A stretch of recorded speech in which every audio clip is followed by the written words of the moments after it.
আসসালামু আলাইকুম ভিউয়ার। আজ 10/5/2024 আপনারা দেখছেন আন্তর্জাতিক প্যাসেঞ্জার টার্মিনাল শার্শা যশোর। তো ফ্রেন্ডস, আজ কিন্তু ফ্রাইডে। তো আজকের বিশেষ কিছু আপডেট আছে, যে আপডেটগুলো আপনাদের শেয়ার করা খুবই জরুরি, যেহেতু আজকে শুক্রবার। তো আপনাদের অনেক প্রশ্ন থাকে এবং বেনাবলে ছোটোখাটো কিছু আপডেট থাকে, সেই আপডেটটা কভার করার চেষ্টা করবো। ইনশাল্লাহ আশা করি ভিডিওটা অনেক ভালো লাগবে। ভিডিও ভালো লাগলে অবশ্যই ভিডিওতে লাইক, কমেন্ট, শেয়ার এবং সাবস্ক্রাইব করে রাখবেন প্রতিনিয়ত এইসব হেল্পফুল আপডেট পাওয়ার জন্য। তো প্রথমত আজকের তারিখ হচ্ছে 10/5/2024 রোজ শুক্রবার। আর আজকে কিন্তু ডিফল্টে প্রচুর ভিড় বেনাপোল বর্ডারে। এর আরও একটা কারণ থাকতে পারে, যেহেতু ভ্রমণ ট্যাক্স যে অনলাইন আছে এটার কিন্তু সার্ভার আজকে বন্ধ ছিল, যার কারণে ভিড়টা বেশি হয়েছে এবং সময়টা অনেক বেশি লেগেছে। আর আপনারা যে যাত্রীগুলো দেখতেছেন এইগুলো হচ্ছে ঢাকা কলিকাতা সরাসরি বাস সার্ভিসের যাত্রী। যেহেতু প্রতিদিন বেনাপোল বর্ডার অনেকেই জানতে চায় বেনাপোল বর্ডার ওপেনিং টাইম। তো বেনাপোল বর্ডারের ওপেনিং টাইম সকাল 6:30 এবং ক্লোজিং টাইম সন্ধ্যে 6:30। কারণ অনেকে এটা বিষয়টা জানে না, যেহেতু 6:30 বেজে গেছে আর যাত্রী কিন্তু ভিতরে ঢোকা অর্থাৎ ল্যান্ডপোর্টের ভিতরে ঢোকা শুরু হয়ে গেছে। এবং বিশেষ কিছু আপডেট আপনাদের শেয়ার করবো। অনেকেই জানতে চায় ভাইয়া বাংলা টাকা নিয়ে ইন্ডিয়াতে ঢোকা যায় কিনা। হ্যাঁ, বাংলা টাকা নিয়ে ইন্ডিয়াতে ঢোকা যায়, কোনো প্রবলেম নেই। আপনি যদি বাংলাদেশি পাসপোর্ট হন, বাংলা টাকা এবং ডলার নিয়ে ঢুকতে পারবেন, শুধুমাত্র ইন্ডিয়ার রুপি নিয়ে ঢুকতে পারবেন না। কিন্তু বাংলা টাকা নিয়ে ঢুকতে হলে কোনো প্রবলেম নেই। কিন্তু যদি আপনি ডলার নিয়ে ঢুকতে চান, সেক্ষেত্রে কিন্তু ডলার নিতে হলে আপনাকে পাসপোর্টে এন্ডোর্সমেন্ট করতে হবে। অনেকে জিজ্ঞেস করে ভাইয়া বর্তমান বর্ডারের ভিড় কেমন। তো যদি আপনার লাইনটা ভিডিওতে এবং ভিডিও যদি A to Z দেখেন, তাহলে বুঝতে পারেন আগে কিন্তু বেনাপোল বর্ডারে প্রচুর ভিড়। যারা আজকে জার্নি করতেছেন হয়তো অনেকেই জানেন। এখন অনেকে বলবেন ভাইয়া ভিড় কোন দিন বেশি থাকে কম থাকে।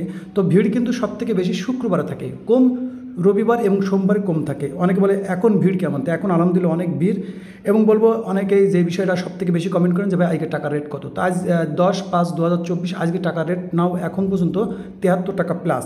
ওকে, অনেকের ভ্রমণ ট্যাক্স বিষয়ে অনেকের আইডিয়া থাকে না যে ভ্রমণ ট্যাক্স লাগে। আপনি যদি বাংলাদেশি পাসপোর্ট হন, যদি ইন্ডিয়াতে ভ্রমণ করেন, তাহলে আপনাকে ভ্রমণ ট্যাক্স দিতে হবে 1000 টাকা, ল্যান্ডপোর্ট ট্যাক্স 54 টাকা প্লাস।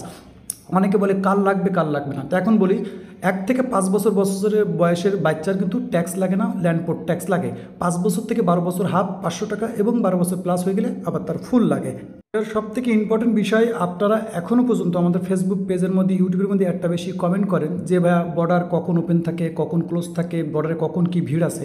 তা আমরা বলে রাখবো, আমরা কিন্তু প্রতিদিন ছোট রিলস আকারে আমাদের ফেসবুক পেজের মধ্যে আপলোড করে থাকি। এবং অনেকে জিজ্ঞেস করে যে ভাই প্রতিদিনের টাকার রেটটা। তো টাকার রেটটা কিন্তু আমরা প্রতিদিন আমাদের ইউটিউবের কমিউনিটিতে পোস্ট করি এবং আমাদের ফেসবুকের স্টোরিতে পোস্ট করা থাকে।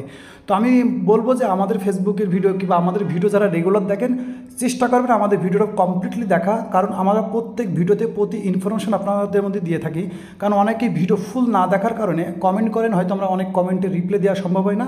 এই জন্য আমরা বলবো আমাদের ভিডিও যারা দেখেন, রেগুলার দেখেন, তো আমি বলবো ভিডিওটা কমপ্লিট দেখবেন, ফুল দেখলে আশা করি আপনার অনেক প্রশ্নের উত্তর দেওয়া থাকে। কারণ কি, আমরা ভিডিওর মধ্যে বেশি থেকে বেশি আপনাদের যে কমেন্টগুলো থাকে, আপনাদের যে প্রশ্নগুলো থাকে, সেগুলো কিন্তু প্রতিনিয়ত কভার করার চেষ্টা করি। এবং পাশাপাশি চেষ্টা করি বেনাপোল বর্ডারে যদি নতুন কোনো আপডেট আসে।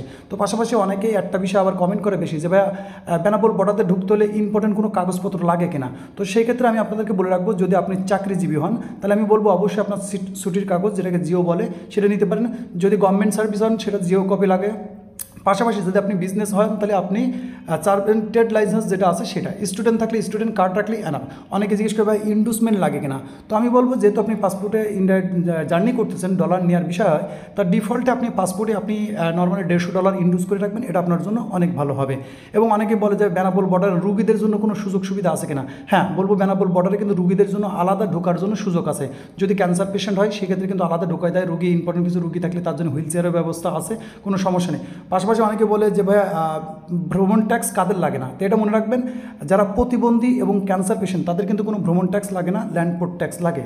এবার পাশাপাশি বলে রাখবো, আমাদের ভিডিও যদি ভালো লাগে অবশ্যই আমাদের ফেসবুক পেজটা ফলো দিয়ে রাখবেন, ইউটিউব চ্যানেলটা সাবস্ক্রাইব করে রাখবেন প্রতিনিয়ত এরকম আপডেট ভিডিও কিংবা হেল্পফুল আপডেট ভিডিও পাওয়ার জন্য। এবং চেষ্টা করবেন আমাদের ভিডিও বেশি থেকে বেশি শেয়ার দিয়ে রাখা। কারণ যদি আপনার একটা শেয়ার দেওয়া থাকে, তাহলে সেক্ষেত্রে হয় কি, অনেকে আপনার শেয়ারের কারণে অনেক ইম্পর্টেন্ট আপডেট পেয়ে যেতে পারে। এবং প্রতিনিয়ত কিন্তু আমরা বেনাপোল বর্ডারে আপডেটটা দিয়ে থাকি, যেটা ফেসবুক, ইউটিউব, ইনস্টাগ্রাম, টুইটার এবং টিকটকে কিন্তু আমরা রেগুলারভাবে আপডেট দিয়ে থাকি। সেখানে চাইলে আমাদের Facebook page, YouTube channel subscribe করে রাখতে পারেন, যেখানে আমরা প্রতিনিয়তই আপডেট করে থাকি। এবং বেনাপোল বর্ডার বিষয়ে যদি আপনাদের আরও কিছু জানা থাকে, অবশ্যই কমেন্ট করে রাখবেন, সেক্ষেত্রে কিন্তু আমরা কমেন্টে রিপ্লাই দেবো। ততক্ষণ ভালো থাকবেন এবং নিজের খেয়াল রাখবেন। আল্লাহ হাফেজ।